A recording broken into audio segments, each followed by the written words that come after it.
Welcome to the Mashup. Tell me whether I'm wrong or right. East or west, up or down, side to side. I sit to stand and fall to fly. Of all of my impulsive plans, pop and lock and salsa dances on demand. I follow leading off the map and stop the chatter, scream happily. If you guys look behind me, you'll see where I moved my guitar back there. And there used to be a filing cabinet. And I had to go through it and move it. And it's got bits and tidbits of my entire damn life. It's got my high school transcript in there. Millions of interesting things. This is my Saskatchewan ID, like the old school one. This is, just so many neat things. But the coolest thing by far is this giant fat stack. This isn't even all of it. So there's a wallet in the bottom I found that has just oodles of Canadian Tire money. I'm rich, biatch. And so, public announcement. I imagine everybody has something in a drawer or a glove compartment or something somewhere where they used to tuck all their Canadian Tire money. And did you cash it out before that all went digital? Because you should, because I'm about to go there and buy the whole damn store. Did you just say you found an old guitar from your high school days that was full of old junk? I moved the guitar back there. I moved the guitar to the spot that the filing cabinet was. But the filing cabinet, it's got everything in it. It had tax records from 2007. Welcome to the Mashup 141, where Two's just pulled out his old drawer and just decided to be like, hey, this is what's in there. I haven't opened it up in a few days. And welcome. It's been a long time.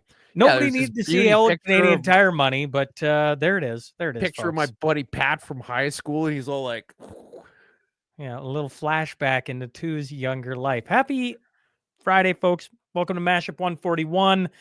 We got a guest sitting in the background. We're going to get to him here in a sec. There's a whole bunch of chatter going on with everything going on with Premier Smith, Alberta, Canada, the United States, Donald Trump, etc.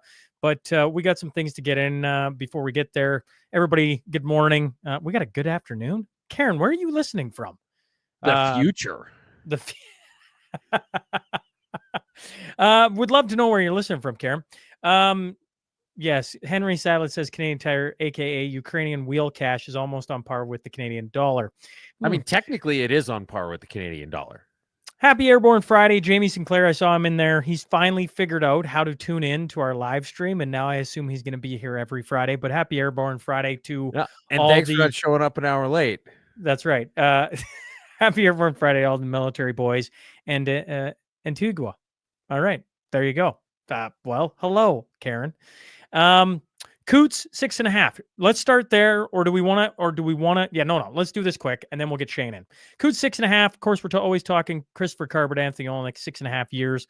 Man given bail twice in one night, wake of violent assaults. The accused allegedly forcibly confined a 14-year-old at a hotel, and then later the same night tried to suffocate his intimate partner. And you think, when I read this story, it would be somewhere on the far side of the world. Did I read this right? That was in Cochrane? I'm not trying to make light of this. The serious incidents happened at a Railway Street hotel in Cochrane. That actually shocked me a bit, because lately we've been talking on all these stories over in Ontario, and we got a lot coming out of Ontario today and involved with the cocaine bust. Another How one. many times do you have to try and kill somebody in one night before they're like, maybe we'll just lock you up and let you cool down for a couple hours? Yeah, that's a pretty wild story, honestly. Yeah, confined a 14-year-old and then goes back and tries to kill his intimate party. Yeah. And anyways, bail. Yes, bail. What we're talking about, and we're going to invite in MLA Shane Getson. We're talking about Shane. Welcome to the program, I guess. Hi, Shane. Hey, Dan, so how are we doing? Well, I mean, it's been strange times in a whole new way, right? I've been loving this entire week. Well, I mean, we went from last week with Trudeau's intent to resign, right? We had a little bit of fun here on the program. Chris Sims brought up a lot of great points. We had Quick Dick McDick, spit it out, Sean, and Jamie Sinclair on to talk about that. And that was a really interesting thing. And then, of course, since then, we're getting closer and closer to January 20th when Trump's supposed to be inaugurated. And this 25% tariff on all Canadian goods has become, a giant story. And then Daniel Smith's position on that has become a giant story. And so we thought we'd just start there. Obviously, in your position, you can maybe give us a little bit of insight on how Alberta sees this, or maybe some insight on how the group of you see it. Yeah, why don't you just start telling us about it? And I got a few questions that if you don't answer, I'll jump in and try and prod you. Sure. Well. Firstly, thanks for having me on again. It's always good to try to talk to folks. Coincidentally, I was just talking to an old friend. He'd called in from BC, an old Boilermaker, and they're all worried about the tariffs out there as well. And I'd asked him, I said, "Well, have you heard the reasons why?" And he goes, "Well, what's that?" Well, Trump wants the border secured. He doesn't want a bunch of fentanyl flowing over the border. He doesn't want a bunch of illegals and going back and forth either side. We were on side with that, obviously. And then he doesn't want basically the human trafficking, so modern day slavery. Like, we have to address these things. And then he wants us to actually meet our NATO commitments. So pretty tough for us in the West to say no to that. That's what we've been wanting for a number of years. So the federal administration has been removing funding from the military nonstop. So they've been doing that. They haven't been increasing where we're supposed to be at 2%. They've been decreasing. And they've been pulling money off of the borders and customs. They've actually been depleting their budgets. So yeah, it makes total sense. So my frustration is that the intonation is, instead of addressing the issues, and Alberta did that in our premier's leadership, obviously, said, what can we do to address these things full on? So that's what we're doing within our wheelhouse and our control. And I was happy to see other provinces come along. The other side of it is when Team Canada approached, I would propose she's been the one filling that void because of Fancy Socks and his antics. Finally, his own party even tore him down and had enough of it. So there's been an absolute leadership void. If you have emotional outbursts of how dare you, talk about things we should clean up in our own backyard, rather than just looking at it and saying, okay, here's things that we can do, then you're going to start saber rattling and doing all these other things that, quite frankly, doesn't make a ton of sense. You want to make sure your Team Canada approach, you want to address this wholeheartedly and take these concerns that President-elect Trump has with tariffs real, because he will do what he says. But why don't we just spend that effort and energy dealing with the things that are our control that we can fix and sit down at the table from? And I think the Premier's done it honestly a great job.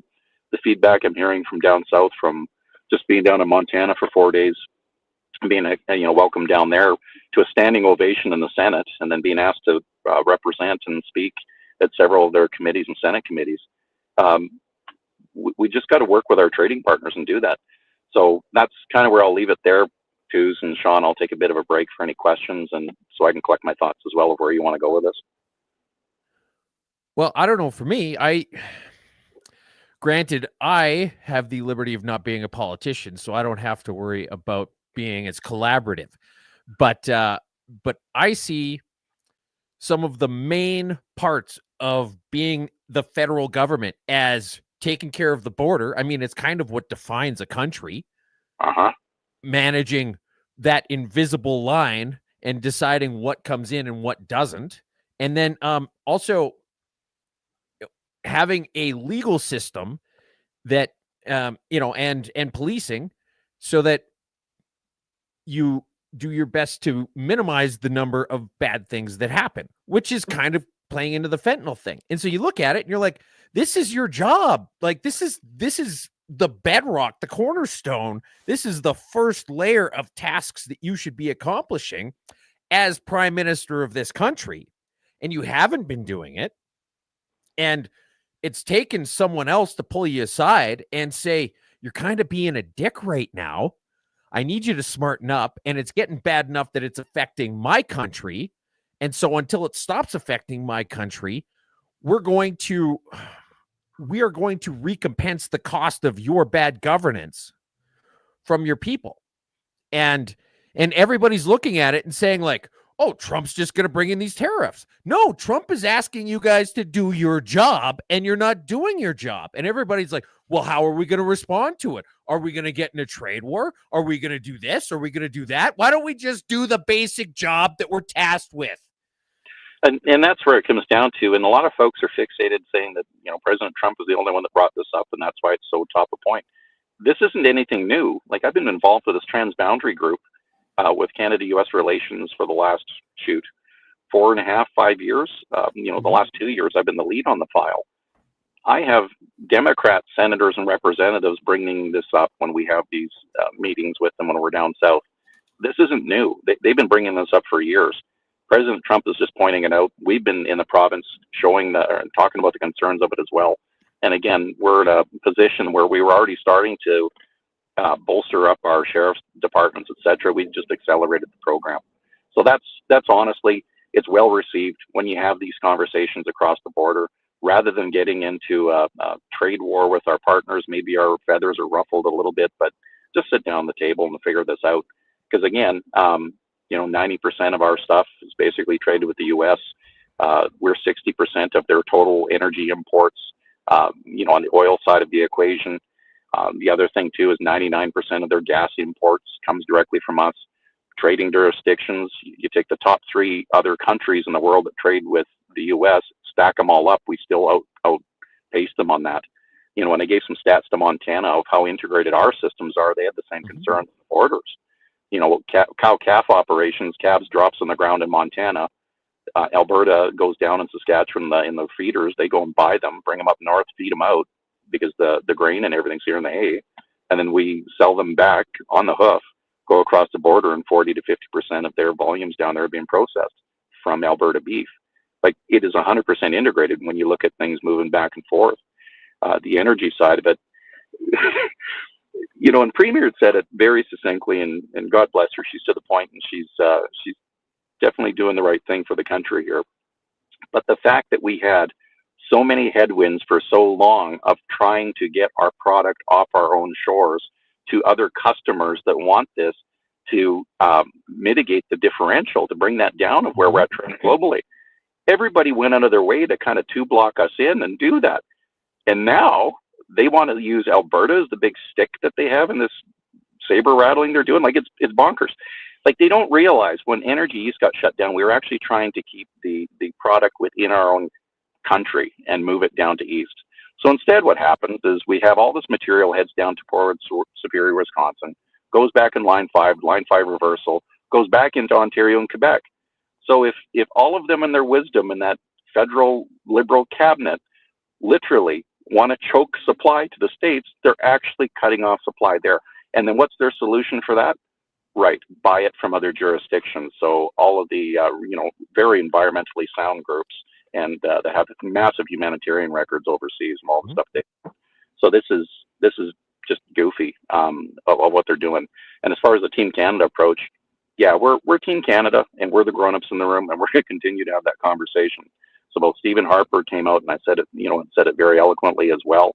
You have to be respectful, but you have to hold your positions, but you also have to talk about the economy. And Pierre Poilievre, God bless him now too, he's actually mentioned those groups that, the president-elect should send the Liberal caucus a big bouquet of flowers because you've eroded our bargaining position through all your stupid policies for the last 10 years. It's whacked. And then the power void, Canada could literally have 3 prime ministers in 1 calendar year. Like, this is ridiculous. So if we don't stand up and work together and actually have the grown-up conversations, that power vacuum will not do us any favors. I was wondering, Shane, and I don't know if you can answer this, but like Daniel Smith goes down to Mar-a-Lago, meets with Trump. I'm like, I assume the leadership of Alberta was like, we better go down there and talk to this guy, because right now we have a prime minister who intends to resign. We have, as you pointed out, we could have 3 prime ministers over the course of the next little, stint. Like, is that coming from Alberta, or did Trump reach out to Alberta? I assume we were the ones that, because I'm just trying in my brain to make sense of a premier meeting the next president of the United States. I'm like, that seems so odd from just the common guy sitting here. It does. Yeah, but think wouldn't of it it be the prime minister? Yeah, but think of it in this context. Well, he did meet with the prime minister, and well, it's true. Yes. So yeah, it was measured and found to be lacking. And he's met with him a few times, so he knows what he's getting into. But think about it in this way. So the U.S., superpower, all that good stuff, 60% of their supply is coming from our province, of their strategic supply that they need for their economy, for energy reserves. Why would you not meet with that? Like, the top 3 oil-producing countries that they buy from, Alberta outstrips all of them combined. So again, 60% of the volumes. To me, that's just good business. So The other one you have to recognize too, like Jordan Peterson, he's an Albertan. Kevin O'Leary, he's an Albertan fan. So when you start looking at what's taking place in those backgrounds, those channels, they're very switched on. They absolutely know where the footprint is. In a military context, they've always looked at our reserves as strategic reserves for a number of years, because you don't have to send anybody over the Middle East to fight for it. It's right in your backyard. So it's been there for years. So to me, that's just good business. Premier has been very rational. You've seen her on Fox News addressing these things. Why wouldn't you talk to the grown up in the room? I agree. I'm not saying if it was, I just mean in the sense that how it goes, or how I think it should go, is the prime minister should talk to the president, right? Like they're kind of equals. Yep. And then underneath you have the premiers, and on the other side you have the governors, right? And so for one to break ranks, so to speak, and go down there seems unusual to me, right? But not unusual in the times, I should point out. I feel like if you had a strong leader, if you had a grown up in Ottawa. Yeah, sure. And Kevin O'Leary kind of brought this up too. So it's to bring it up, it's very that awkward time. So he's president-elect. He is not the president yet. So right now, and Kevin O'Leary said it very well, because somebody had asked about Premier Smith's comments and meeting with Mar-a-Lago, and then why Ford, or could Ford go see the president-elect? Right now, everything's kind of informal, because he's not the president. Until he's on the 20th, he is the president. Everything's 100% on record. It's all on presidential record. So there was a golden moment of opportunity to have a fireside conversation or a golf course chat or anything else, to be very informal, to get to know people and do that. That was the opportunity that was afforded. Premier, I don't know the details, if it was us asking them or them asking us, or usually when those things, it's pretty mutually beneficial on both sides. You've got both parties kind of reaching out to each other, so chicken and egg. But the fact that they did that, have that chance, it just speaks volumes to the gap in leadership federally, and the lack of respect. I'm going to assume I'm going to assume President Biden wasn't calling any of the Alberta leaders saying, "Hey, you should come down here and have a chat." I'm just going to assume. I would suggest that was a more formal conversation than it was anything that was passive on that one. So they just put him in front of a telegraph and told him to tap it out. And I was curious. Once again, you've hashed out a bunch of this, but when you're talking Montana, being down there, and like the conversation with Alberta and how closely we work, is that something that came out of I don't know, not out of the blue, but was that something on the docket for a long time, or is Montana like, we need to talk to you guys like immediately because of all the things that are going on? Well, it's a little bit of each. So we were a founding member back in the 90s of this group, this organization called the Pacific Northwest Economic Region. So at the time, this is like deja vu all over again. At the time, there were some pretty big frustrations on both sides of the borders at the federal level, and a number of the state representatives and provincial MLAs at the time got together and said, well, this is enough of this BS. Why don't we just talk to each other? We'll figure it out, what's in mutual benefit of this area. So it's Alaska, Northwest Territories, Yukon, Saskatchewan, Alberta, British Columbia, Washington, Oregon, Montana. Why don't we figure out what works in our areas, and then we'll lobby our governments respectively on both sides. So this has been an ongoing organization for a number of years. So every winter session, we typically have, through that organization, state visits or capital visits. So we as MLAs can go down and speak to not only the colleagues we have in that organization, but their colleagues. And depending on the state capital, sometimes the doors are open wider than others, but we get a chance to have these informal conversations.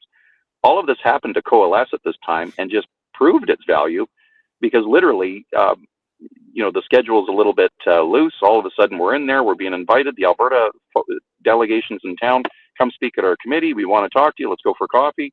And then, being afforded half an hour to sit down literally with the governor yesterday in his receiving room to have these type of conversations, the mutual benefits, and then meeting, the actual livestock commissioner. So for those out there, it's actually not John Dutton, it's a different fella, but talking and sitting in those rooms and having those conversations directly of the impacts. These guys are switched on and they want to work with us. We've got a lot of friends, and again, pretty humbled as a legislator to be invited to be announced in the Senate. and we get a standing ovation as an introduction in the room. Like, that's how solid these relationships are, and that's why we continue to do it.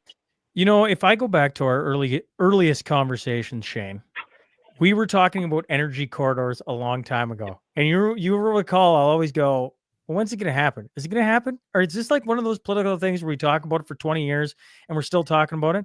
You think that's any closer, the energy corridors? Because I think of all the pressure that's building up and some of the change in leadership, et cetera. The fact that you've been laying, I think, the groundwork with all these different regions and areas. It sounds like the idea has been well received. Are we closer? And like, when closer, I still assume years now at this point, but maybe just an update, if you would, on the energy corridor idea. Yeah, so the economic corridor part of it is also energy. It's planes, trains, automobiles, and also commodities that we're looking to move back and forth. So when you have, as an example, the Montana tie line, back as a young project engineer, we built that line. Like, I was sent down to Helena to troubleshoot that project, and that literally, we were flowing electrons north to south at the time. Now we actually bring it from south to north. That potentially is a corridor. The I-15 tying into our Highway 2, that's a corridor. Like, these are things that are already in place. So where we're at in the process on that one, Sean, is literally getting that model on the table through the organization like Penwar, directly to gentlemen and like the president of the Senate, as an example. I met with him. He's very interested in this. Getting that paperwork down to them so we can get and sign a memorandum of understanding, and then encapsulate that trade and commerce, the border issues, the logistics, all of that there. That's where we're at. Like, we're literally getting to the point where we're signing these things off. We've got the Prairie provinces signed on, Northwest Territories. The next ones that should come online would be Yukon.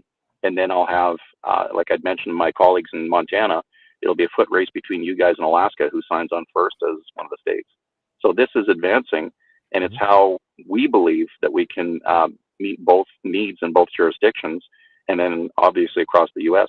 Ultimately, I want to get from Texas to Alaska through Alberta. That's the idea here.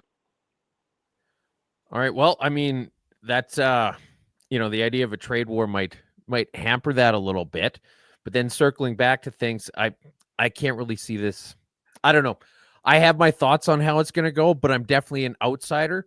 So with Alberta taking a different approach than everybody else in the country, I would say in this case, there's a lot of things I disagree with Premier Smith about, but I think she absolutely is hitting a home run on this, and this is the best thing for Alberta, and I would say the rest of the country. Do you think that how do you see this playing out? What can you tell us?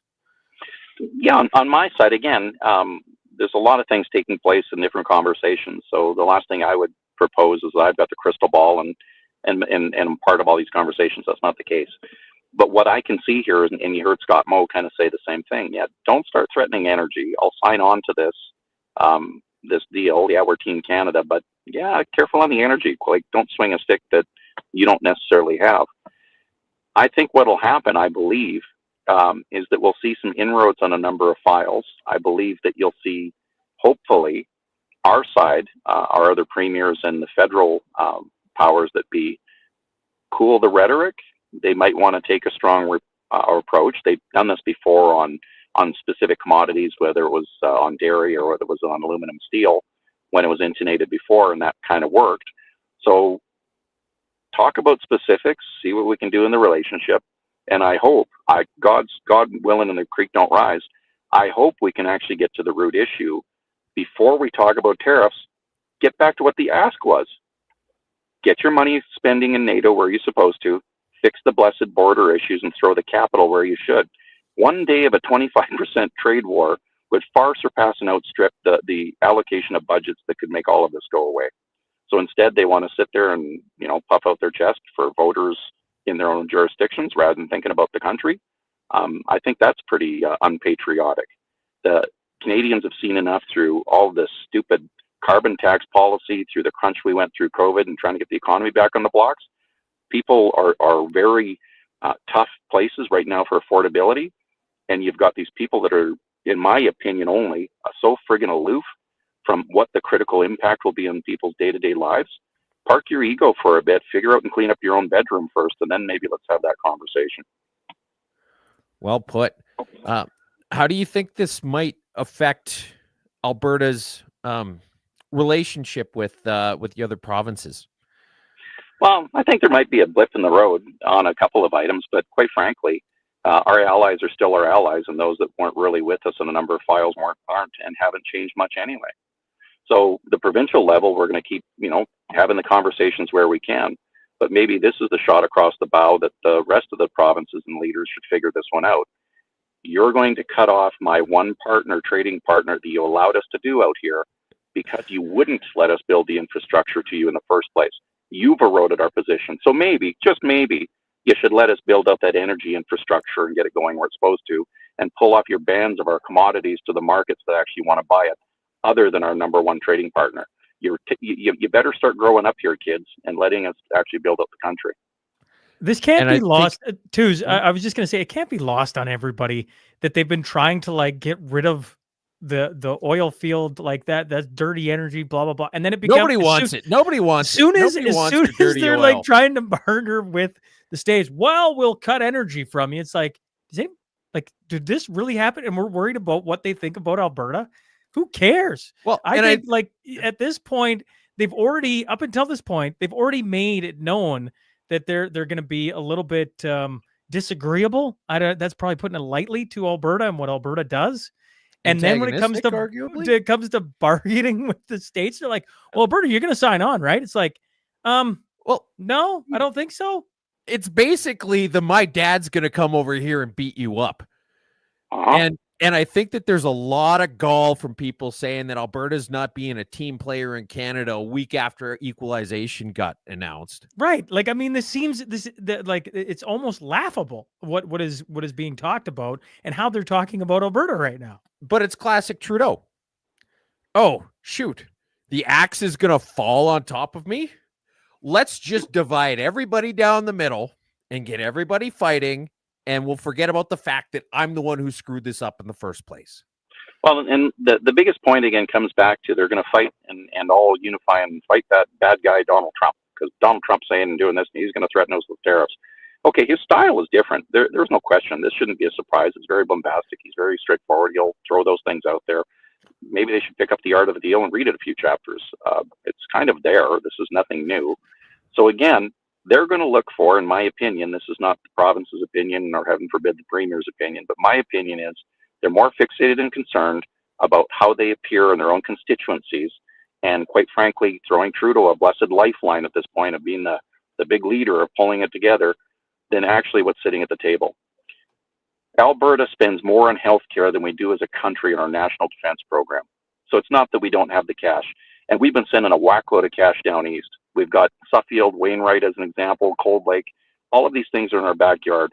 Our men and women in service have been getting their budgets gutted for a number of years and trying to do more with less again because of the Liberals as soon as they took power. How about the rest of the world sees this? How about we actually do need to pull up our socks and be in a position to, if we can't fully defend our own country, which is an embarrassment in itself, to actually be good participants and good neighbors. And by the way, keep the deal we made. The fentanyl that's flowing in through the ports that is either being shipped out here and then through those soft points or being cooked up out here and then sent south. We had Naheed Nenshi going, what's the big deal? It's only 40 kilograms. Well, that's enough dosage to kill 2 million people in one go. Yeah, it's kind of a big deal. So let's do that. And if you think, human trafficking just rolls off the tongue, it's slavery. There's a slave trade. Take care of that stuff. And then as far as the soft threats, yeah, we've had some loose stuff taking place around the world that we've allowed people in and out. Sort that stuff out. That's the grown-up conversation, rather than trying to placate to the base and ramp up people so we can all jump up and down. And then, here's an example. CTV News had reached out to me to do an interview while I was in Montana. It was about 15 or 20 minutes of conversation. I've yet to see that release come out, because it was talking about all the good things we're doing, similar conversations here, how we are taking it serious, how well we were received. On the way down there, I saw Alberta trucks whipping down to go help fight the fires in California. Like, this is what's happening, boots on the ground. We're dealing with things. That poor interviewer wasn't getting that story herself because everything is out there is so negative. She was actually very encouraged to hear this. And when she'd asked, well, how do you know this is genuine and real? standing ovation in the Senate. We're being invited to all these things, including meeting with the governor for half an hour. That's pretty darn genuine. She seemed relieved. I don't know if she's been able to get that report out because maybe that's not fitting the big narrative. We actually have later on in the episode 2 separate articles that CTV pulled this week because it didn't go well. I don't know how much more time Shane's going to give us. It's been 30 minutes. I'm conscious of you like being on the side of the road and driving. I was Tooz, if you got another question, by all means. I had one because I know that one of the stories we're reading is that Trudeau has assembled a new Canada-U.S. Relations Council to support the federal government as it deals with the incoming Trump staff. And one of the Canis relations. What? Canada can U.S. Canis relations? Sure. 18 members, one of them being Rachel Notley. And I'm like, which, I mean, like, I'm just like, okay. Well, if we're going to pick a bunch of one-hit wonders on this, if we're going to pick a bunch of Canadian one-hit wonders to go on this committee, let's get Jan Arden on there too. What I'm wondering, let's put this in context. We've had a shift down south. There, like being at these different organizations, being up in Alaska right after the election, it was absolute wind of change. So us conservatives, Republicans, conservatives, have been taking a kicking for a number of years. There's no question, both sides of the border. There is an absolute wind of change. There's such a feeling of hope and optimism of working together and doing these type of things.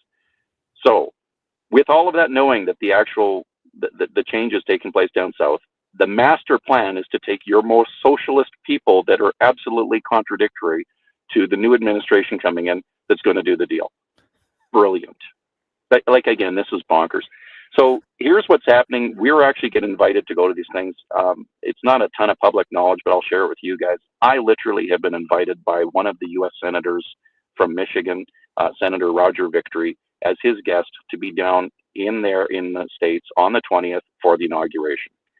Premier Smith obviously received an invite as well. These are the inroads that we have. We have personal relationships with them because we've spent the time and we've had the conversations in advance.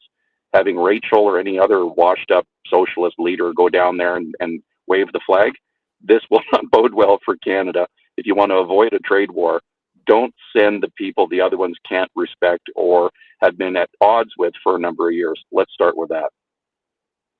And I guess with Trump's inauguration and being invited down, there's a ton of people saying, what are you going down there for? You're not doing your job, Shane. What is it? Could you just speak to that real fast? Well, there's a number of levels, right? So as Parliamentary Secretary for Economic Corridor Development, reporting to the Minister of Intergovernmental Relations, there's a mouthful, right? That's one of the other hats I wear. So that literally means everybody outside of our province that we deal with as governments or those things. That's part of the portfolio. The reason why we do that is so we can, at times when there's jurisdictions that get cross-threaded, that we can still maintain good relations. Because at the end of the day, it comes down to making sure we have good trade partners so we have an economy, so we can build the schools and have the roads and everything we need, and so folks can have some cash in the bank and they can keep that for themselves. That's our job, basically, to go out there and make sure that we don't have doors closed on us. And the U.S. takes military spending very serious. If anyone spent any time down there, you understand why they are a superpower. They don't want you to outcompete them. They just want you to pull your fair share of the load and not to be taken advantage of. That's very near and dear to their hearts. So the military spending equates into dollars. You know, Stephen Harper, our best prime minister we've had, in my opinion, he got that the relationship means more than just placating to the speaking points of the day. They actually like to see demonstrations of that, and it's very honest and genuine. Up here, we're pretty British. We have a lot of pomp and circumstance. Down there, not so much. They're set up differently, but they're very accessible. And a handshake still means something. Those personal relationships mean a lot. And if we can avoid having a tariff war that we come out on the short end of the stick all day long, that is money well spent to go down and to receive as a diplomatic type thing, an invitation from a senator. He has only so many of those he can give out. And it's because we spent that time, and he was up here in Alberta himself, literally with his colleagues, seeing what we had a year and a half, 2 years ago. He understands those genuine relationships, and that's why we do that. There's another gentleman out of North Dakota that I hit it off with at a training course, former West Point officer as well, and he's a representative, Jeremy Olson. We're texting back and forth all the time. We're talking about things, sharing pictures, talking about family, working on these issues. The only way you do that is by being present, meeting people firsthand. And that's how, quite frankly, we can keep the comm lines open, keep things going the right way when others are going to put their SWAT team of socialists together to go wave the Canadian flag. That one blows my mind. Twos, any final one last question? Or are you good? Oh, Shane, you did a great job of anticipating my questions as always. Shane, well, and we appreciate then I don't you get hopping caught on. nodding myself to your more colorful euphemisms, so that'll work out well for both of us. Well, I've been holding back. When we let you go, I'm going to unleash a bit. Yeah, I'm gonna. appreciate Yeah, one of the things that we did by accident or design, who knows, last week is Twos was relatively quiet, and what the listeners about to experience is what happens when you bottle Twos up for too long. I'm just gonna turn my video off for a bit and let Twos rant. That's probably what's gonna happen. Shane, we appreciate you coming on and doing this and giving us some insight into I don't know. This week has been pretty wild, I would say, the least. And so a lot of people appreciating you hopping on the mashup here with us. And yeah, as always, appreciate you bringing some insight into, the government essentially here in Alberta and international affairs essentially. Well, I appreciate that. And again, giving folks a chance for some hope and optimism too before the rhetoric ramps up too much. And again, it's appreciate the platform, the work you guys do, the time and effort to go into that so we can literally still keep connecting to people. Because again, we'll take the interviews, we'll do those things. It's up to somebody else of what news they print. It doesn't mean the news isn't taking place out there. It's what they want to tell people. So appreciate this opportunity. Thanks again, guys. Thank you, Shane. Thank you very much. All right, Shane Getson, you're out of here. Booted. Let's go, Twos. You want to fire up some colorful language? Well, I don't know about colorful language per se. I just want to have an honest conversation about this that's a little bit unvarnished. And Okay, Shane sure. did a great job. Okay. But there's a lot. It's tricky. You think it's tricky when you got a politician on here, even one that speaks as plainly as Shane. Okay. Because you're like, I have more thoughts. Okay. I have what more are thoughts. what are your more thoughts, Twos? This motherfucker, Justin Trudeau. This is his one job. I This don't is need it. to use colorful language, he says. I'm not going to use color first thing he drops. Anyways, carry on. Carry on. I can hear people just excited for it. Carry on. We say, look, you've been hired, okay? We give you shit tons of money. We pay for all your vacations. We pay for all of your cabinet booze. All those idiot costumes that you've been wearing all over the world, we fucking bought them with our fucking money.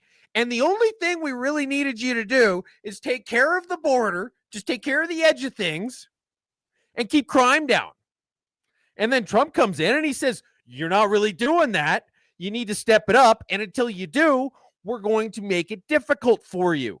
All right. But this is just classic Trudeau, because now it's, we're going to get in a trade war. He makes everything complicated, everything. He says climate change is dire. We need to address it. We've only got 12 years left. Oh, so you're going to bring in nuclear power then, right? I mean, that's the obvious answer. No, we're going to install carbon tax. And then when it cripples the economy, we're going to bring in unchecked immigration. And then that's going to amp up crime and everything's going to be awesome. 15 million steps later, everything's shit. COVID. Oh, the Chinese released a virus. Well, I mean, obviously we're just going to deal with the fact that we're going to take a few more sick days. Nope. We're going to shut the entire economy down for years. We're going to bring in vaccines of questionable worth. And we're going to make everybody's life shit until they storm the fucking Capitol. This is it. And then he says, well, you guys aren't being on Team Canada a week after equalization was announced. Oh, Alberta's not on Team Canada. Motherfucker, of course we're not. The last time there was a Team Canada event, everyone's bank accounts got frozen. Where was Team Canada during the tanker ban? We can have tankers on the East Coast, but we can't have tankers on the West Coast. There's no business case for natural gas to go externally out to other foreign countries. This motherfucker is telling us that we need to be on Team Canada while he has Parliament prorogued so that his political party can get their fucking poop in a group. Listen, Justin, being part of a team, it's something you do all the time. It's not, you can't just take it off every time it's inconvenient like it's a fucking condom. And then this whole thing with the tariffs and where are we going to go with them? Now we're picking winners and losers according to which province does what. Oh, well, we're going to curtail Alberta's oil, right? Why? Why is this happening? Because of Ontario's main industries are being threatened. Unchecked illegal immigration and fucking fentanyl. Is he going to talk to BC about this? Is he going to see, well, you know what? Until this whole trade thing gets settled, we're going to stop BC from money laundering through real estate? No. Is he going to say we're going to shut down Saskatchewan's potash? Maybe. Okay. Are we going to shut down Quebec's equalization until the tariff wars end? Are we going to shut down Eastern Canada's fucking employment insurance? No. This is brutal. And then he's got Ford as the main guy out in front. GB do Jedi. Danielle Smith doesn't speak for Canada. Well, no shit. She doesn't represent Brampton. She's paid to represent our interests the same way that you guys give Quebec a free pass every time they fucking do it. And meanwhile, this fucking Michelin man made entirely out of fucking tractor tires is up there front and center speaking like a goddamn idiot. Listen, slightly more attractive Rosie O'Donnell. Your province just got $500 million in equalization. So maybe when everybody's talking about economics, you can sit in the fucking corner, shut up, and speak when spoken to. God damn it. This guy, this Santa Claus with alopecia, he's just playing in with this whole classic Trudeau division. It's Trudeau's playbook. It's all he ever fucking does. And it's singling out the doers. It singles out the builders. It singles out the makers. Are we really going to shut down the bureaucrats until this trade dispute gets settled? No, it always falls on the people with rough hands and dirty faces.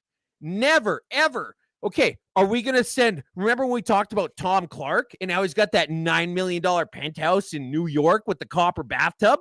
You think we're going to say that Tom Clark doesn't get to use that anymore until this trade dispute's over? No, it doesn't even fucking occur to them to maybe punish, we're going to share this all equally, except for our guys. Get the fuck right out of here. This whole Operation Human Shield they want Alberta to sign up for, that we want you to be on board with Team Canada. Now go stand out in the front and take the first volley of fire. Where have you fucks been this entire goddamn time? And then Jagmeet Singh's out there saying, we need to shut this down. And we need to shut down our critical minerals. And we're going to stand up to bullies like Donald Trump. Motherfucker, the last time you spoke this aggressively to a world leader, you ended up being his little fucking bitch for 3 straight years. And to everybody saying, it's not the people in these parts of the country, it's the politicians. No, I don't have time for that. I don't give a shit. Those are the people who voted for those politicians to go there and represent them under this fucking auspice. They're doing what they ran on doing, and you voted for them, so you are not absolved of responsibility at all. I think that's all I got. Man, we have to I'm reading all the comments, right? I'm like, we need to bottle twos up a little more often, because that's vintage twos right there, isn't it? I feel like that's vintage twos. I'm liking this format. I'm going against everything I ever did in this idea where I just bring on somebody intelligible to talk to the issue of the week. We bottle twos up so he explodes because he's got to hold it together because he can't go full on, I don't even know, explosion. What's the word I'm looking for? But all I want from the listener is we should have a song in the background so it just plays as he rants or something. Maybe I'm wrong. I don't know. I don't even want to do anything. Like, what else can we talk about? I mean, there's so much to talk about. Yeah. But I mean, it's well summed up, Twos. Yeah, right here. It's just, it just goes on and on. Oh man, there's. All right. Well, thank you guys. I was I wasn't worried about anyone have an extra $350,000 so Twos can run for the Liberal leader. Okay, this is Oh. good. So just went full twos and it was tremendous. And then never go full twos. Paul, you are such an asshole. Oh man. Like this is great. So, I don't know. What do you want to do from this point? We're 45 minutes in. We haven't touched it. We've touched a lot, but we haven't touched. Okay, well, first off, share. Okay, so mental note, folks. Every time we bottle twos up, okay, I want our entire audience to just put this in your brain for the next time. When we bottle twos up like this, and he goes full twos, we're gonna call it that from now on. He's going full twos.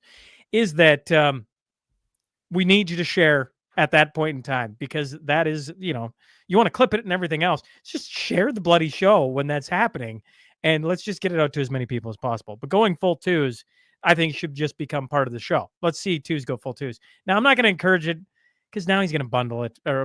He's going to drop the football next week or something. But that was fantastic. I mean, you got enough fodder with Ford and Trudeau and Singh and on it goes that I probably don't have to worry about anything for any time soon. But that was fantastic. Shall we do some headlines?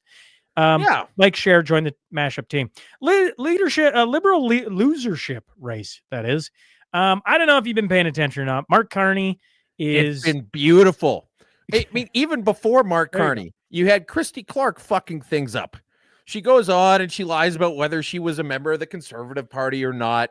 And it's just this deadpan disaster. And then a couple days later, she says, actually, I'm not running.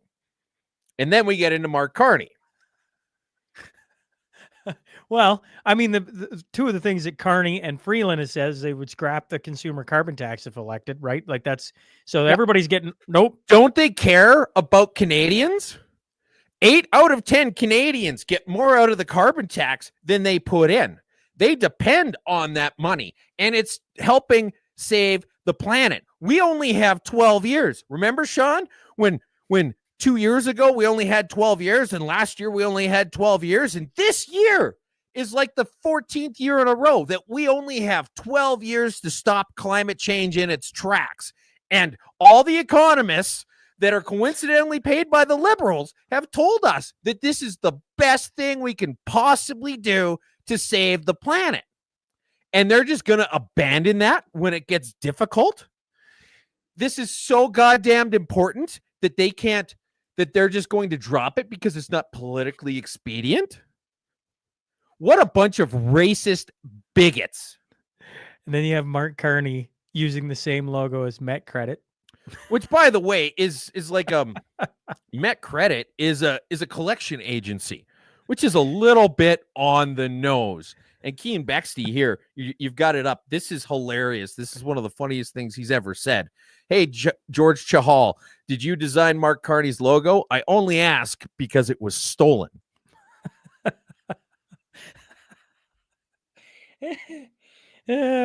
So you're right. Like the liberal losership race has been it's been fantastic. Strong Eagle Man is going to run again, and he's hoping it's under Freeland. I'm like, Strong Eagle Man is not going away, folks. He's going to stick on for at least a few more months. All the Randys have signed on to run again in the new leadership. Jamie Batiste, the guy who had a whole bunch of unfortunate tweets about shit-talking native chicks. Yeah, he's going to run and hoping to be a voice for Aboriginal people, or at least he's looking into it. Karina Gold is expected to. I wonder if instead of her publicly supporting that Nazi in Parliament, maybe she can invite him back and he can reciprocate it. You also had Chrystia Freeland scrubbing her entire Instagram account, folks. Went down to 2 posts. 2 posts. That's it. Yeah, which is interesting because you're going to see a whole lot of people, not me, because I don't have the time and I can't be bothered, but you're going to see a whole lot of people comparing and contrasting everything that the Liberals said about carbon taxes over the past 9 years compared to what they're going to be saying it now that they're looking at being absolutely fucking annihilated. Like this next election is going to be an extinction level event for the Liberal Party. I don't know. Am I hitting the buzzer? Do you want me to hit the buzzer? Is that what we're doing today? We didn't use the buzzer last time, folks. I'm like, where are we at? Are we using the buzzer? All right, we'll buzzer. Sure. Yeah. We'll buzzer. What's next? We got some rapid fire news. Rapid fire news. David Spade offers bounty for people starting fires in California. He offered $5,000 if anyone caught and got them arrested for starting a fire in California. That was, well, an unusual way to go about it, but I think I'm going to assume Tooz is going to applaud. The Stars may be using their status to make sure that people aren't being absolute and utter degenerates in the middle of a forest fire. You also have United Kingdom landlords could ban drinkers from talking about controversial topics that bar workers think are offensive. I'm going to assume, Tooz, Name one those other bars, thing you want to talk about at a bar. Correct. I'm like, those bars aren't going to be that enforce that, aren't going to be in business very long. Just going to throw that out there. More than 74,000 Canadians have died on healthcare wait lists since 2018, a report says, and it's probably higher because they still are missing data from Quebec, Alberta, Newfoundland, Labrador, and most of Manitoba. So essentially, half of Canada hasn't given them any data. Yeah, I think it was only 62% of the data was accounted into that. All right, and then we got the Black Hawk helicopters and drones are part of Canada's new border security plan. I imagine that they're just regular Hawk helicopters, but because they're Trudeau's, he painted them black. You got a lot of people talking about the very real, tangible situations that Alberta has been in over the past 10 years with all the canceled projects, all the regulatory bullshit, which the Conservatives are not exempt from. By the way, do not give the Conservatives a pass when it comes to this stuff. But lots of people bringing up really good things. And then, of course, Trudeau talking about Canada first on the same day that we're now going to bring in 5,000 Palestinian refugees. After they have a ceasefire, there's a ceasefire in Israel, and we're still going to accept 5,000 Palestinian refugees. And the Americans are like, motherfucker, didn't we just tell you, goddamn idiots, that we're going to impose a tariff if you don't figure out your borders, and you're going to bring in 5,000 largely unvetted people from a place that is pretty well known for blowing up buses? You got a man set on fire in Vancouver on the SkyTrain station over the weekend. A woman walked up and sprayed fluid in his face, and he thought it was a joke, but then she lit him on fire. So that happened in Vancouver. You got Prime Minister Justin Trudeau assembled the new Canada-U.S. relations team, which had Alberta's Alberta's Rachel Notley's on it. I'm like, I was scrolling the article. I'm like, I had to stop. I'm like, Alberta Rachel Notley. Okay, how does that person get a job? Doesn't matter.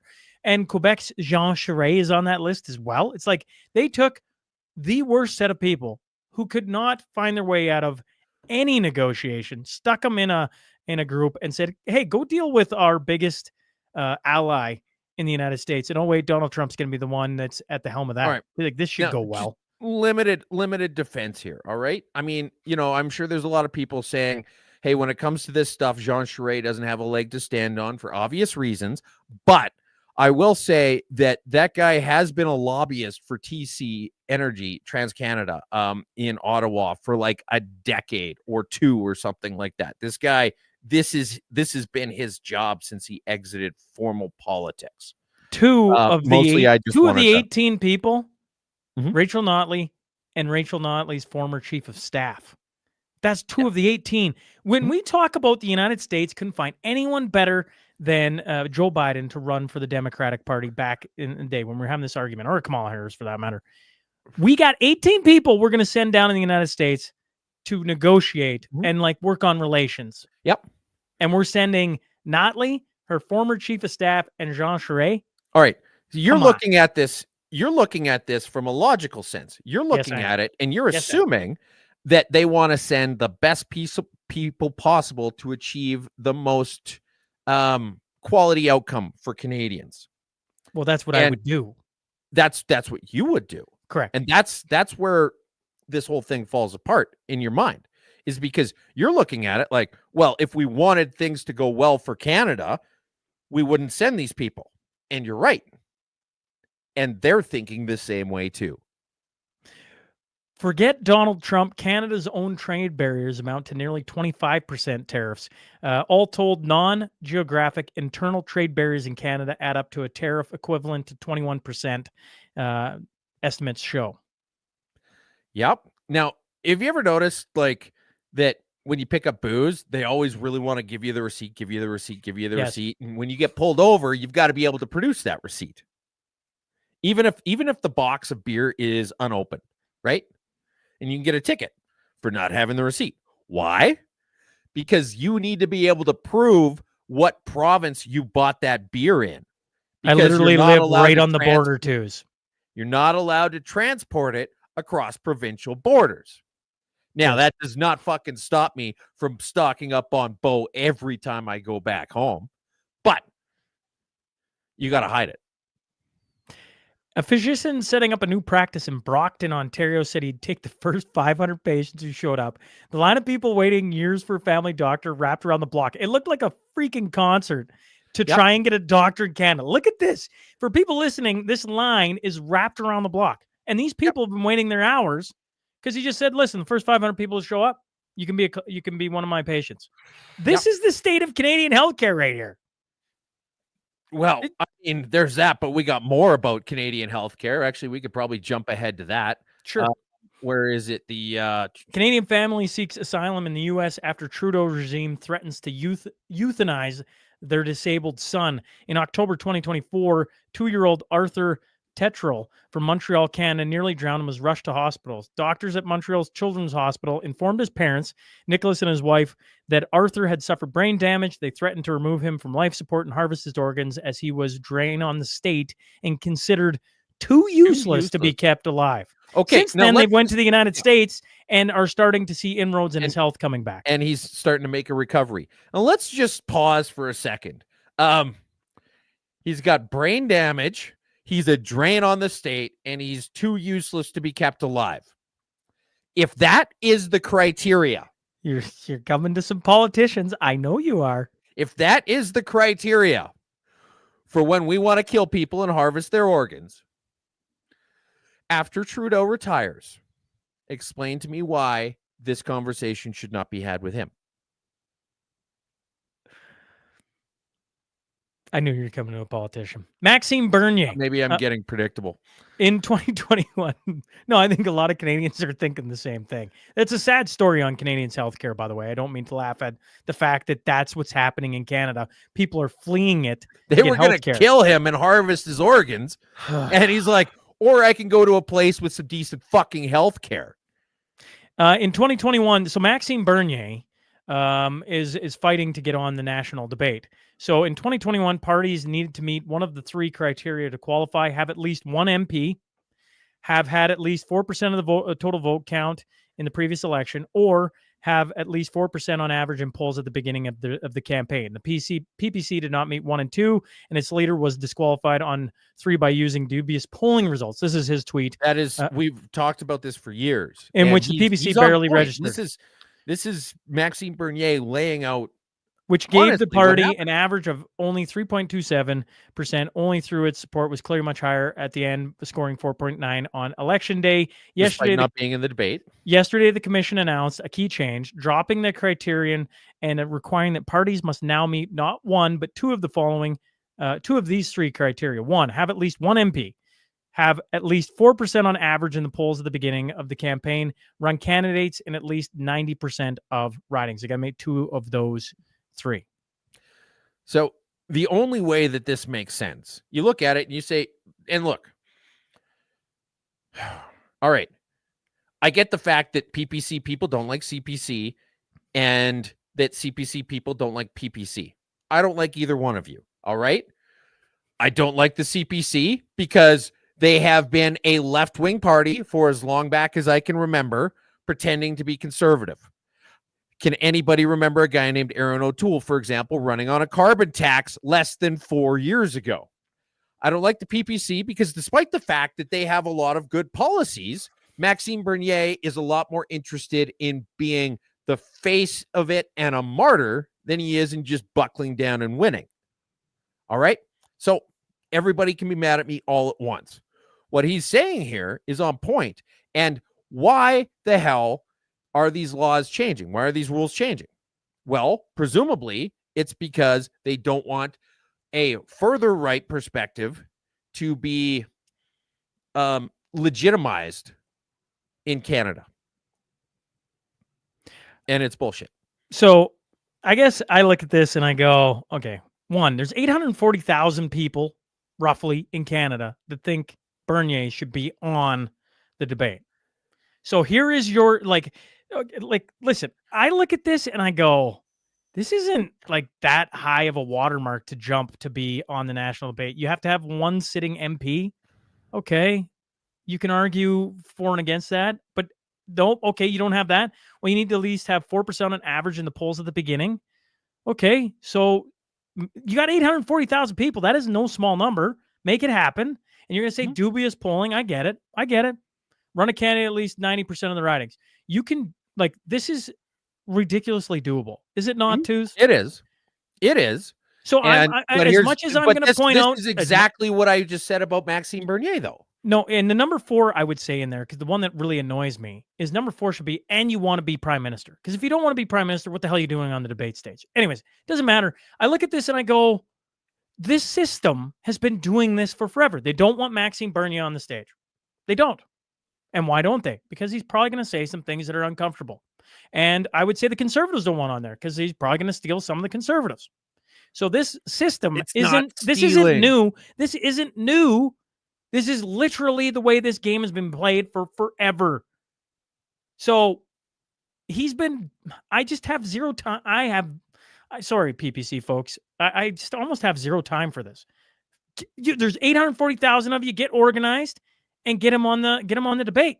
That's my thought. And I could be wrong. That's fine. I could be wrong. Yeah. It's just bitching and moaning about it when there's 840,000 of you, and all you got to do is run in 90% of the ridings and have 4%. I'm like, I don't know. Sask United in Saskatchewan on its first go around, its first vote had 23% of that riding. I get it. It's like, run a good campaign, and you realize you're going into politics where it's going to be the dirtiest of dirty tricks in the book. This shouldn't shock anyone anymore. We're not amateurs on this side anymore. We see it play out wasn't over even and able over to again. get out with his face clean. When Pierre Poilievre ran in the leadership race, they did the same things there. We've interviewed people. So if you really want the PPC to be the next government or even have a chance at being on the leadership debate, that's you. It's on you. Stop bitching and moaning and find a way for them to get the 2 of the 3 things. It's not asking that much. I don't think. I could be wrong. This might be a good point, though, and I don't know about this, but one of the comments came in. Here's the thing. They changed the rules to polling results. Many polls do not include the PPC as an option. It's other. Well, then create some absolute stink. I know PPC have their the right talking points on a lot of different things. I got a lot of time for Maxime Bernier. I got a lot of time for a lot of people who vote PPC. I just look at it and I go, there's a frick ton of you. Make it happen. Make it happen. That's fair.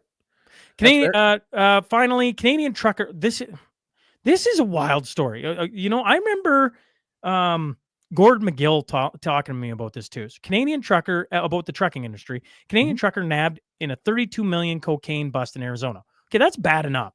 31-year-old driver, Amarjeet Singh, suspected of showing multiple signs of criminality, was arrested with 550 pounds of cocaine. Okay, that's Arizona. Okay. Then back you go to guy has been arrested like 7. I know, that's what I was thinking. September, Nasib Kisti, 49, he was caught with 300 pounds in northwestern Indiana, Canadian trucker. August, a 42-year-old Canadian trucker, Julie Sabozin Sathaseelan, was nabbed with 260 pounds of cocaine. Are we seeing a trend here? Like, this isn't small busts. And it was back in February. Gaganpreet Deep, I don't know, Singh was arrested for 661 pounds of cocaine at the Ambassador Bridge in Detroit. I don't know if there's a trend. Certainly looks like there's a trend. Canada's rebate program is nearly out of money. If you're looking to buy an EV, there's about a half month left before funding runs out on this program. Yep.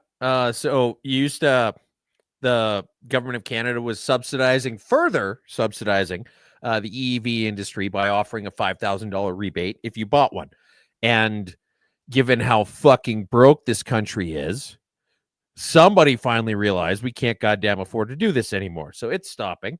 But also, in terms of renewable energy, North America's first solar community comes to an end in Okotoks because it was just too damned expensive to do I forget without what the government mashup. paying for everything. I forget what mashup we talked about this on, but we brought this up a while back. Yeah. Well, see you later. You know, it's gonna. Hey, you know what? It's a good experiment, right? It doesn't mean that people shouldn't try these things. People shouldn't try and work towards these ideas. No, agreed. I actually agree with you. But it's just the rubber's got to meet the road at some point. Yes. And maybe 50 years from now, they'll be like, oh, yeah, if they'd have only known they could cover the whole thing in, I don't know, snail juice, it would somehow increase the amount of photons coming in. And yeah, this was a major breakthrough that somebody made completely accidentally when a snail walked across their solar panel and it blew up a transformer. But until something like that happens, this is just the state of things right now. We haven't been able to turn oil into salt yet. That's going to end it for rapid fire news. What do we got next, Tuesday? We got we got goofy now. Public relations for Donald Trump sounds like they went full twos. Yeah. Why don't you just read, or here, maybe I could read this off. All right. So this is, okay. Hi, Arthur. I am a reporter from The Guardian. I am working on a story from Nuuk, that's in Greenland, where Trump went. Have spoken to the CEO of the hotel, Hans Getty, who told me that Donald Trump Jr. invited homeless people and drug dealers he had met on the streets of Nuuk, who had no idea who he was, for a free lunch to make it look like they were supporters of his father. Does Donald Trump Jr. have any comment on this? If so, please get back to me ASAP today. Thanks, Miranda Bryant. And then the reply was, that's pretty wild. Did the hotel CEO provide any actual evidence that Don did that, or are you just planning to run an unsubstantiated claim with no evidence to corroborate it? Hi, thanks so much for your message. Does he dispute the hotel CEO's claims? You tell me. Do you think Donald Trump Jr. was wandering around Greenland inviting homeless people and drug addicts to a lunch? Or do you realize that the suggestion sounds so beyond the pale ridiculous that you should feel stupid for even asking the question? There were cameras following him around from the second he got there to the second he left. Did they miss him recruiting homeless people and drug addicts to his homeless person / drug addict lunch? Are you fucking retarded? They actually put that at the end. Pasadena temporarily bans leaf blowers to combat poor air quality. No, that's an actual story. The strong Eagle Man, as we pointed out, seeks re-election in Edmonton Center. So we're going to get a few more Randy stories before this is all said and done. 7 ideas to help you break free from living paycheck to paycheck. Bring her back up, Tues. Yeah, so this is one of those articles that CTV came up with. 7 ideas to help you break free from living paycheck to paycheck. And number 7 was reduce your standard of living. One of the biggest mistakes you can make is having too high of a standard of living. And this is from Crumb's Body. God, I love the guy. That classic picture of Paris Hilton wearing the shirt that says stop being poor. So this is one of the articles that went over so poorly that they erased news. Yes. That if you go and you try and click on this, it just goes to the business section. It's not there anymore. It's gone. Local news matters. CBC to hire more journalists, launch new platforms. CBC News will hire up to 30 new journalists to work in underserved Canadian communities. And Lloydminster, Battlefords, you're one of them. So look out there, Lloydminster. There's a whole bunch of communities that are getting new CBC journalists. Should be fun. Should be hard-hitting news, I'm sure. Should be fun. 6 passenger who grabbed a wheel of taxi and hit transport charge. Can we please show the video of this? You got it up, Tues, by chance? Do I got it up by chance? I got no. I think I got it here. Oh, here it is. Here it is. This is wild. It's I don't know. It likes you, it doesn't like you. Everything's froze up. All right. I think I got it Froze right up. here. You're froze up. Everything's froze up. All right. Well, here. I'll play it. Twos is froze. You can watch it and just watch.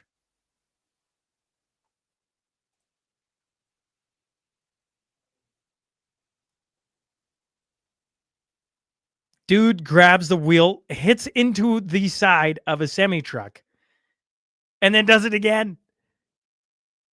Kids in the background on that one too, folks. We've lost twos. Well, would you know it? Twos. It looks like Sean's finishing out Mashup 141. This should be kind of dull, folks. This should be kind of dull because there won't be any explicitives because that's what we got twos for. Anyways, this dude in a highway out in Toronto, of course, does the unthinkable, pulls his semi into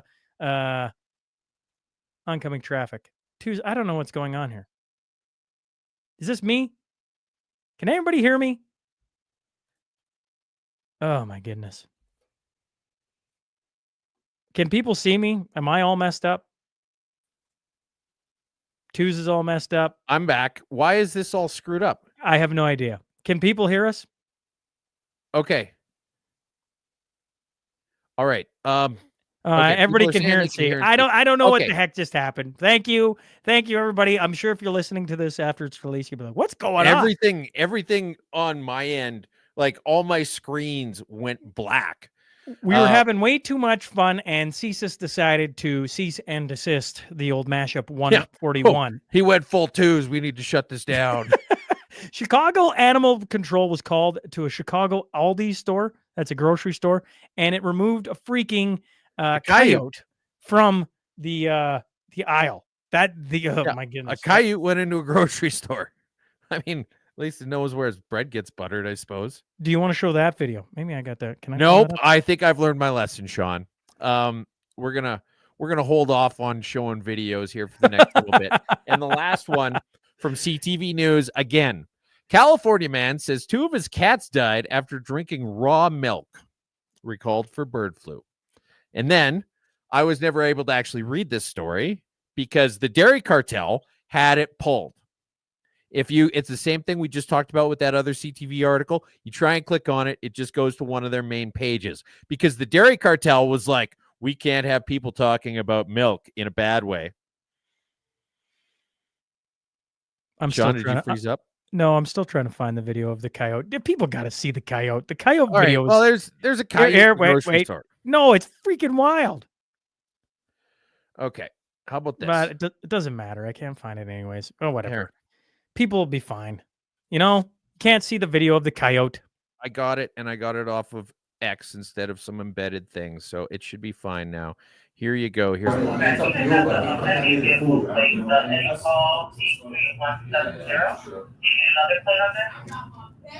it's just hiding in the dairy section. Yeah, for people listening, like you can't even see it right now. His cop's got a slipper, and he's trying to get this coyote out of there. Then he's got it by the tail. Pulling out by the tail.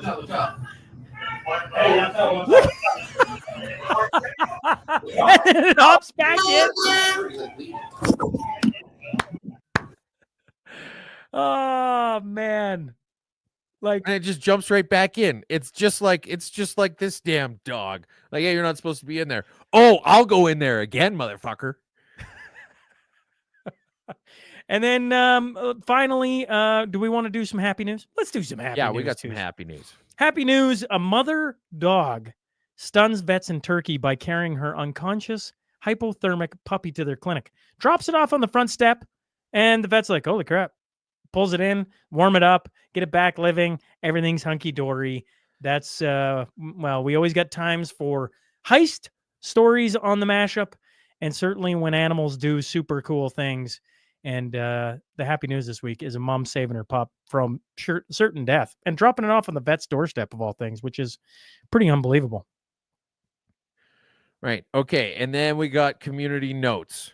So Jamie Sinclair, who has been texting me, why are you texting me while I'm going live? You're watching this. He said, well said, brother. What a great rant. Reminded me of Will Ferrell of Old School when he had to answer that question, blacked out, and then nailed it. But he asked if we could talk about March 1st. Regina Beach Lions Club is having its annual fishing derby. All the money goes towards kids sport in our community. So 8 o'clock is the breakfast and registration at the Memorial Hall in Regina Beach on Central Street. There's a 50-50 draw by the United Church. The tournament's over at 2 p.m. All money stays within our community for our community sports. Anybody wanting to sponsor this event, please contact Regina Beach Lions Club. And so that's actually the first fishing derby we've been able to talk about on this show, which is nice for me. I've been wanting to do one of those for a while. And he wants to know if Sean's going to send down some swag. Yeah, we could do that. We could certainly figure something out, Jamie. And he also brought up a Veterans Ice Fishing Derby up in Tisdale. The land of rape and honey.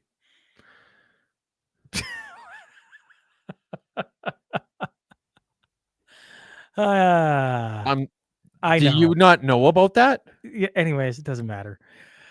May 10th, Cornerstone Forum. Tuesday is going to be there. A whole bunch of people are going to be there. We're going to be live in Calgary. Martin Armstrong, Tom Longo, Alex Trainer, Chuck Prodnick, Chase Barber, Kalen Ford, Matt Ayer, Ben Perrin, Rod Giltack, Vince Lanchi, Tom Bodrovic, Chris Sims, Twos, Yak Stack, Marty up north. Anybody and everybody. We're going to have a bit of fun. Twos is going to have a meetup for some people on the Friday night. Don't know if I'm supposed to announce that on the mashup, but what the heck? I don't know. Whatever. If people want to run into Twos, there's some things going on. We're all going to be in Calgary, and would love to see you guys at the show. And also, you never know, maybe we can run into each other before then too. Yeah, you betcha. Ontario Farmers Bonspiel, January 17th, 18th, 19th at the Sydenham, I'm not sure. Community Curling Club. I don't even know where that is, but Machinist reached out and asked if I could talk about that. So yeah, Farmers Bonspiel. That sounds like a good time to me. And then Bonnie has Alberta Pension Plan info events with Tanner Naday and Mitch Sylvester, January 23rd in Castor, in Castor, and January 25th in Sylvan Lake. So there's multiple events. Look in the comments. In the comments, you'll see it on Facebook. Register at albertafirstpensions.ca.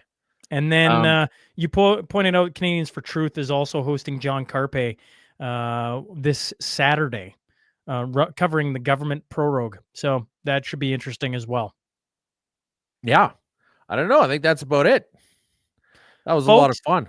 Folks, thanks for tuning in to Mashup 141. We always appreciate having you here. And, we'll catch up to you next week, Twos? Yeah. Same time, same place, 10 a.m. Mountain Standard Time on all the platforms. And please make sure, if you're liking what's going on this side, that you, share the show. We'd appreciate it. Yeah. Twos, till next week. Thanks a lot. Thanks, folks. Welcome to the Mashup. Tell me whether I'm wrong or right. East or west, up or down, side to side. I sit to stand and fall to fly. Of all of my impulsive plans, pop and lock and salsa dances on demand. I follow leading off the map and stop the chatter, scream happily. Welcome to the Mashup. Welcome to the mashup. Welcome to the